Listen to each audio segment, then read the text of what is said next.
नमस्कार। आज हम देख रहे हैं हिमाचल प्रदेश विधानसभा में 1 सितंबर 2025 को क्या कुछ हुआ। काफ़ी महत्वपूर्ण दिन था, खासकर जो हाल में मॉनसून की आपदा आई थी उसके बाद। बिल्कुल। हमारे पास उस दिन की कार्यवाही के सीधे अंश हैं और इनसे काफ़ी कुछ पता चलता है। जो चर्चाएं हुई आपदा को लेकर, राहत के कामों को लेकर और दूसरे विधायी मामलों पर भी। हाँ, और हम कोशिश करेंगे कि इन बहसों से जो मुख्य बातें हैं, जो चिंताएं विधायकों ने उठाई, उनको समझें। तो चलिए शुरू करते हैं। सुना है शुरुआत ही प्रश्नकाल में काफ़ी गर्मागर्म रही। हाँ, माहौल शुरू से ही थोड़ा तनावपूर्ण था।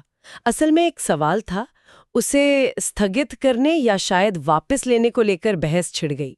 विपक्ष और उसमें भी खास तौर पर सुंदरनगर से जो विधायक हैं त्रिलोक जम्वाल, वो स्पीकर के फैसले पर सवाल उठा रहे थे। अच्छा, किस बात पर? उनका कहना था कि भाई सवाल क्यों टाला जा रहा है। उन्हें लग रहा था कि सरकार जवाब नहीं देना चाह रही या फिर जानकारी पूरी नहीं दी जा रही। तो स्पीकर ने अपना बचाव किया होगा, कुछ नियम वगैरह बताए? जी हाँ, स्पीकर ने अपनी स्थिति साफ करने की कोशिश की। उन्होंने नियम 436 का जिक्र किया जो उनकी अवशिष्ट शक्तियां हैं, और नियम 15 का भी जो प्रश्न टालने से जुड़ा है। नियम 15 वो क्या कहता है? हाँ, स्पीकर ने समझाया कि नियम 15 के तहत अगर सरकार कहती है कि जानकारी इकट्ठा की जा रही है तो उसे सवाल टालने का अनुरोध ही माना जाता है। उनका कहना था कि भाई कार्यवाही चलाना, सदस्यों के हित देखना और सदन का समय बचाना, ये सब उनके विवेक पर निर्भर करता है। लेकिन उन्होंने आश्वासन भी दिया कि जानकारी मिलेगी। हाँ, उन्होंने कहा कि वो सरकार से जानकारी लेकर अगले दिन उस सवाल को लिस्ट कर देंगे। पर विपक्ष इससे संतुष्ट नहीं हुआ। मतलब नेता प्रतिपक्ष ने भी आपत्ति जताई? जी, नेता प्रतिपक्ष सिराज से विधायक जयराम ठाकुर, उन्होंने कहा कि ये तो हमारे अधिकारों का हनन है। उन्हें लगा कि स्पीकर अपने विवेक का जरूरत से ज्यादा इस्तेमाल कर रहे हैं। और त्रिलोक जम्वाल जी? हाँ, सुंदरनगर से विधायक त्रिलोक जम्वाल ने तो इसे अधिकारों पर कुठाराघात ही कह दिया। बोले कि ये सदन की अच्छी परंपरा नहीं है। तो मामला काफी, आप कह सकते हैं, गर्मा गया था। सुना है स्पीकर ने माहौल हल्का करने की भी कोशिश की थी। हाँ, थोड़ी सी हंगामे के बीच उन्होंने सदस्यों से शांति की अपील की और त्रिलोक जम्वाल जी से मजाक में कहा भी कि आप ब्लड प्रेशर मत बढ़ाइए। अपनी सजावटी पोशाक का भी जिक्र किया, शायद थोड़ा तनाव कम करने के लिए। खैर, इस सब के बाद सदन का ध्यान असल मुद्दे पर आया होगा, मानसून आपदा। मुख्यमंत्री जी ने बयान दिया इस पर। जी हाँ, इसके बाद मुख्यमंत्री सुखविंदर सिंह सुक्खू, जो नादौन से विधायक हैं, उन्होंने एक काफी विस्तृत बयान सदन के पटल पर रखा। क्या मुख्य बातें थी उनके बयान की? देखिए, सबसे पहले तो उन्होंने बताया कि पूरे प्रदेश को प्राकृतिक आपदा प्रभावित क्षेत्र घोषित कर दिया गया है। ये अपने आप में बड़ी बात थी। हाँ, ये तो स्थिति की गंभीरता दिखाता है। और नुकसान का कुछ अंदाजा दिया उन्होंने? जी, उन्होंने बताया कि 31 अगस्त तक जो शुरुआती अनुमान था वो लगभग 3056 करोड़ रुपए का था। सड़कें, पुल, बिजली, पानी की स्कीमें, भारी नुकसान हुआ था। बाप रे, 3056 करोड़, ये तो बहुत बड़ा आंकड़ा। किन इलाकों में सबसे ज्यादा असर पड़ा? उन्होंने बताया कि चंबा, कुल्लू, मंडी, कांगड़ा, शिमला, लाहौल स्पीति, हमीरपुर, किन्नौर, ये जिले सबसे ज्यादा प्रभावित हुए। भारी बारिश, बाढ़, लैंडस्लाइड्स, सब कुछ। और बचाव कार्यों के बारे में? मणिमहेश यात्रा का भी जिक्र था शायद। हाँ, उन्होंने खास तौर पे मणिमहेश यात्रा का जिक्र किया। बताया कि वहां फंसे सभी तीर्थयात्रियों को सुरक्षित निकाल लिया गया है और इस काम में एनडीआरएफ, एसडीआरएफ, पुलिस, होमगार्ड्स और मनाली का जो पर्वतारोहण संस्थान है, सबकी टीमें लगी थीं। और वो हजारों पर्यटक जो अलग अलग जगह फंसे थे, उनका क्या हुआ? मुख्यमंत्री ने बताया कि जो करीब 15,000 पर्यटक फंसे थे, उनमें से 10,000 से ज्यादा को निकाल लिया गया है। एचआरटीसी की बसों का इस्तेमाल किया गया इसके लिए। अच्छा, 10,000 से ज्यादा को निकाल लिया? जी, उन्होंने ये भी बताया कि पिछले कुछ ही दिनों में 117 बसों से करीब 5,066 पर्यटकों को निकाला गया और जो लोग अपने इंतजाम से कहीं रुके हैं उन्हें भी जल्द निकालने का आश्वासन दिया। पूरा कोऑर्डिनेशन वो मुख्य सचिव देख रहे थे। राहत बचाव तो ठीक है, लेकिन सड़कें, कम्युनिकेशन, ये सब ठीक करने के बारे में क्या कहा? हाँ, उस पर भी बात हुई। मुख्यमंत्री ने बताया कि चंबा भरमौर रोड है या पठानकोट से जो लिंक रोड है, उनको ठीक करने का काम तेजी से चल रहा है और भरमौर में बीएसएनएल, एयरटेल की सेवाएं भी चालू कर दी गई थीं। मुख्यमंत्री जी खुद भी गए थे प्रभावित इलाकों में? जी, उन्होंने बताया कि वो खुद चंबा गए, कांगड़ा के फतेहपुर, इंदौरा गए, भरमौर भी गए, लोगों से मिले, अधिकारियों को निर्देश दिए। उनके साथ कौन कौन मंत्री या विधायक थे इन दौरों पर? हाँ, उन्होंने नाम लिए। राजस्व मंत्री जगत सिंह नेगी थे, जो किन्नौर से विधायक हैं।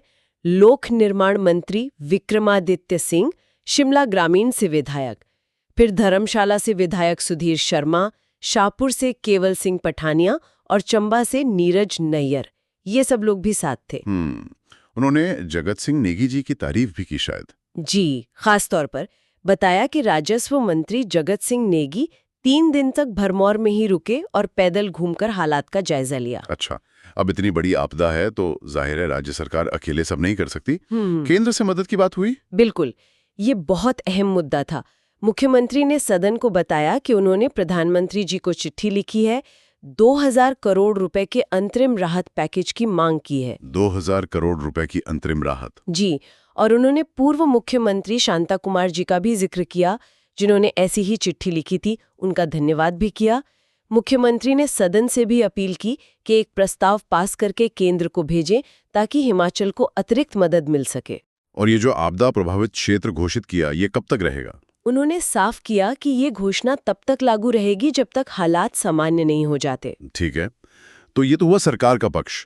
अब विपक्ष ने इस पर क्या प्रतिक्रिया दी? नेता प्रतिपक्ष जयराम ठाकुर जी ने कुछ कहा? हाँ, नेता प्रतिपक्ष जो सिराज से विधायक हैं, जयराम ठाकुर जी, उन्होंने पहले तो आपदा की गंभीरता को माना और मुख्यमंत्री के प्रयासों की सराहना भी की, लेकिन फिर उन्होंने कुछ, आप कह सकते हैं, तीखे सवाल भी उठाए। जैसे कि? सबसे पहले तो उन्होंने मुख्यमंत्री के इस दावे पर ही सवाल खड़ा कर दिया कि सभी पर्यटक सुरक्षित थे। उन्होंने कहा कि मीडिया में खबरें आई हैं कि कुछ लोगों की मौत ठंड लगने से या हार्ट अटैक से हुई है। ओहो, ये तो गंभीर बात है। और फंसे हुए पर्यटकों की संख्या पर भी कुछ कहा? हाँ, उन्होंने कहा कि संख्या को लेकर भी कंफ्यूजन है। कभी 3000 बताया जा रहा है, कभी 10,000, कभी 15,000। तो उन्होंने स्पष्टता मांगी कि आखिर कितने लोग फंसे थे और कितनों को निकाला गया। ये तो सीधे सीधे सरकार के दावों पर सवाल उठाना हुआ। बिल्कुल। और क्या मुद्दे उठाए उन्होंने? एक और बड़ा मुद्दा उन्होंने उठाया मुख्यमंत्री की गैर मौजूदगी का।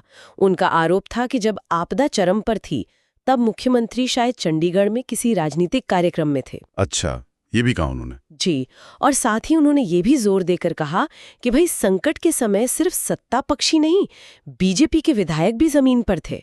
उन्होंने नैना देवी जी से विधायक रणधीर शर्मा और सुंदरनगर से त्रिलोक जम्वाल का नाम लिया कि ये लोग भी प्रभावित क्षेत्रों में मदद कर रहे थे। और जमीनी स्तर पर जो दिक्कतें थीं, जैसे खाने पीने की कमी, उस पर भी कुछ कहा? बिल्कुल। जयराम ठाकुर जी ने भरमौर जैसे इलाकों का जिक्र किया। कहा कि वहां अब भी राशन, बिजली, पानी की किल्लत है। करीब 500 लोग ऐसी जगहों पर फंसे हैं जहां खाने का सामान खत्म हो रहा है। तो सरकार इन बुनियादी जरूरतों पर ध्यान दे। और ये भी पूछा कि आपदा में कुल कितने लोगों की जान गई, इसका सही आंकड़ा बताया जाए। तो इन सब सवालों और आरोपों का मुख्यमंत्री जी ने क्या जवाब दिया? मुख्यमंत्री सुखविंदर सिंह सुक्खू ने जवाब दिया। उन्होंने कहा कि ठीक है, नेता प्रतिपक्ष का मेरे प्रति व्यक्तिगत विरोध हो सकता है, लेकिन सरकार पूरी संवेदनशीलता से काम कर रही है। उन्होंने फिर दोहराया कि मणिमहेश से 3297 पर्यटकों को सुरक्षित भरमौर लाया गया। और मौतों के आंकड़े पर? हाँ, उन्होंने साफ किया कि भरमौर में 16 पर्यटकों की दुखद मौत हुई, कुछ प्राकृतिक कारणों से, कुछ ठंड लगने से। उन्होंने कहा कि मैं खुद वहां गया। राजस्व मंत्री जगत सिंह नेगी 4 दिन से वहीं हैं, हेलीकॉप्टर से, बसों से, जैसे भी हो रहा है मदद पहुंचा रहे हैं। तो आपदा राहत पर काफी बहस हुई। खैर, इसके बाद शून्यकाल आया होगा जिसमें विधायक अपने अपने इलाके के मुद्दे उठाते हैं। जी हाँ, शून्यकाल ये वो समय होता है जब एकदम जमीनी मुद्दे सदन में गूंजते हैं। उस दिन भी कई अहम बातें सामने आईं। क्या कुछ खास मुद्दे उठे? जिसमें 2 महिलाओं की जान चली गई। बुरंडा, दियोरी घाट, कुम्हाराहट्टी जैसे कई गांव बुरी तरह प्रभावित हैं और प्रशासन अभी कई जगह पहुंच भी नहीं पाया है। उन्होंने मुख्यमंत्री से तुरंत मदद की अपील की। बहुत दुखद। और कोई व्यक्तिगत मामला भी था? हाँ, नाचन से विधायक विनोद कुमार ने एक ट्रक ड्राइवर के लापता होने का मामला उठाया। अनिल कुमार गुप्ता नाम था उनका। भटेड़ पंचायत के रहने वाले थे। 29 अगस्त से मंडी के पास से गायब थे। ट्रक लावारिस मिला था। तो विधायक जी ने मुख्यमंत्री से कहा कि पंजाब पुलिस से बात करके जांच करवाएं। परिवार बहुत परेशान है। प्रशासनिक नीतियों पर भी सवाल उठे? जरूर।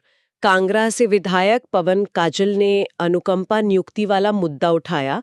सरकार ने आय सीमा 2.5 लाख से 3 लाख की थी, उसका उन्होंने स्वागत किया, लेकिन पूछा कि जो पिछली सरकार का आदेश था 28 अगस्त 2022 का, जिसने इन नियुक्तियों पर रोक लगाई थी, क्या वो रद्द हो गया है? मतलब क्या अब 3 लाख आय सीमा वाले सभी योग्य लोगों को नौकरी मिलेगी? ये हजारों परिवारों के लिए अहम सवाल था। पर्यावरण से जुड़ा कोई मुद्दा? हाँ, धर्मशाला से विधायक सुधीर शर्मा ने उठाया। उन्होंने कहा कि पंजाब बॉर्डर के पास शाह नहर बैराज के नजदीक अवैध स्टोन क्रशर चल रहे हैं। एक क्रशर का तो लाइसेंस भी नहीं है। इससे पर्यावरण को बहुत नुकसान हो रहा है, पानी के स्रोत खराब हो रहे हैं। उन्होंने कहा ये पूरी तरह गैर कानूनी है, सरकार फौरन कार्रवाई करे। और बिजली, पानी जैसी बुनियादी सुविधाओं की दिक्कतें? वो भी उठी। नूरपुर से विधायक राकेश पठानिया ने अपने इलाके की बात की, खासकर नंदपुर भटोली पंचायत की। बताया कि वोल्टेज बहुत कम रहता है, बिजली बार बार जाती है और स्टाफ की भारी कमी है, जेई नहीं है, लाइनमैन नहीं है। उन्होंने सुझाव दिया कि सरकार बिजली मित्र जैसे पद बनाए और खाली पोस्ट भरे ताकि लोगों की परेशानी कम हो। सुरक्षा का भी कोई मामला था शायद, गग्गल एयरपोर्ट वाला? जी, शाहपुर से विधायक केवल सिंह पठानिया ने उठाया। 28 अगस्त को गग्गल हवाई अड्डे के पास एक हादसा हुआ था, जिसमें उनके गांव के 2 युवकों अजय कुमार और केवल कुमार की मौत हो गई थी। उन्होंने कहा कि हवाई अड्डे के पास बार बार लैंडस्लाइड हो रहे हैं, ये बहुत चिंता की बात है। उन्होंने मांग की कि सुरक्षा के लिए रिटेनिंग वॉल बनाई जाए और हादसे की जांच के लिए कमेटी बने। और एक विकास परियोजना के असर का भी मामला था, रेलवे लाइन वाला। हाँ, वो सुंदरनगर से विधायक त्रिलोक जुम्वाल ने उठाया। उन्होंने बताया कि बिलासपुर लेह रेलवे लाइन बन रही है, उसकी वजह से पास के एक गांव के घरों में दरारें आ गई हैं और ये गांव अनुसूचित जाति के परिवारों का है। उन्होंने कहा कि हाई कोर्ट ने आदेश दिया है, फिर भी इन गरीब लोगों को मुआवजा नहीं मिला है। रेलवे वाले और लोकल प्रशासन देरी कर रहे हैं। उन्होंने मुख्यमंत्री से मदद मांगी। तो ये शून्यकाल की बातें सुनकर लगता है कि विधानसभा वाकई सिर्फ बड़ी नीतियों पर ही नहीं, बल्कि आम आदमी की रोज की दिक्कतों, उनकी तकलीफों पर बात करने का एक बहुत जरूरी मंच है। बिल्कुल, हर तरह के मुद्दे यहाँ उठते हैं। अच्छा, इन सब गंभीर चर्चाओं के अलावा कुछ विधायी काम भी हुआ? मतलब बिल वगैरह पेश हुए? हाँ, विधायी कार्य भी हुए। कुछ नए बिल पेश किए गए, जैसे मुख्यमंत्री सुखविंदर सिंह सुक्खू जी, जो नादौन से हैं, उन्होंने हिमाचल प्रदेश सार्वजनिक परिसर अनधिकृत कब्जाधारियों की बेदखली विधेयक 2025 पेश किया। अच्छा, ये शायद सरकारी जमीन से अवैध कब्जे हटाने के लिए होगा? जी, लग तो यही रहा है। उन्होंने माल ढुलाई पर टैक्स से जुड़ा एक संशोधन बिल भी पेश किया। फिर पंचायती राज मंत्री अनिरुद्ध सिंह कसुम्पटी से विधायक, उन्होंने हिमाचल प्रदेश पंचायती राज संशोधन विधेयक 2025 पेश किया। और राजस्व मंत्री जगत सिंह नेगी जी किन्नौर वाले, उन्होंने रजिस्ट्रीकरण हिमाचल प्रदेश संशोधन विधेयक पेश किया। कोई बिल पास भी हुआ उसी दिन? एक बिल पास भी हुआ। हिमाचल प्रदेश कुछ सार्वजनिक उपयोगिता स्थलों के रूपांतरण का विनियमन विधेयक 2025।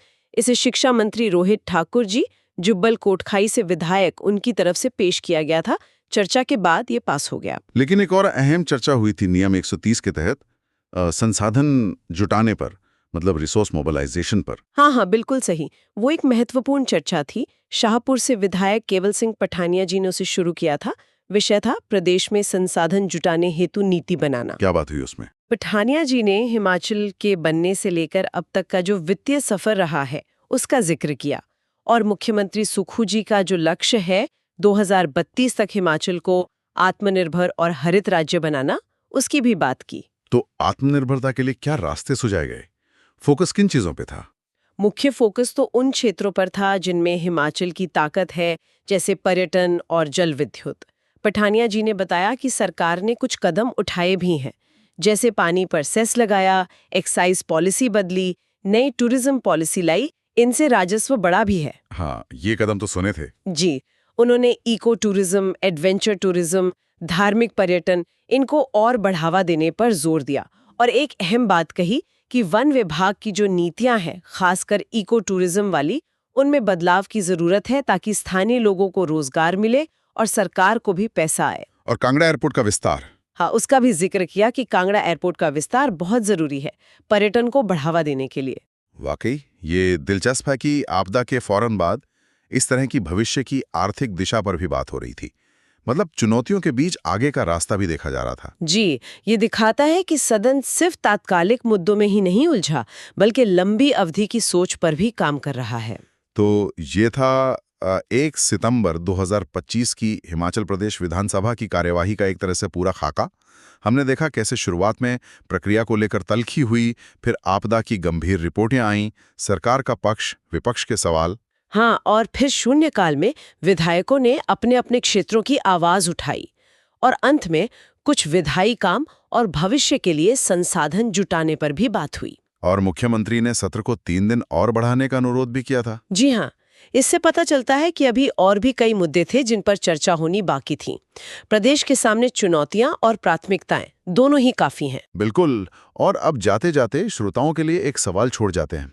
हमने देखा कि मॉनसून आपदा कितनी भयंकर थी और केंद्र की मदद पर हमारी निर्भरता कितनी ज्यादा है। तो क्या हिमाचल को सिर्फ पर्यटन और हाइड्रो जैसे पारंपरिक रास्तों पर ही टिके रहना चाहिए, या फिर भविष्य में ऐसी आपदाओं से बेहतर तरीके से निपटने और सही मायनों में आत्मनिर्भर बनने के लिए राज्य को अपने स्तर पर संसाधन जुटाने के कुछ नए, कुछ हटकर तरीके खोजने होंगे? क्या हो सकते हैं वो तरीके? इस पर सोचिएगा जरूर।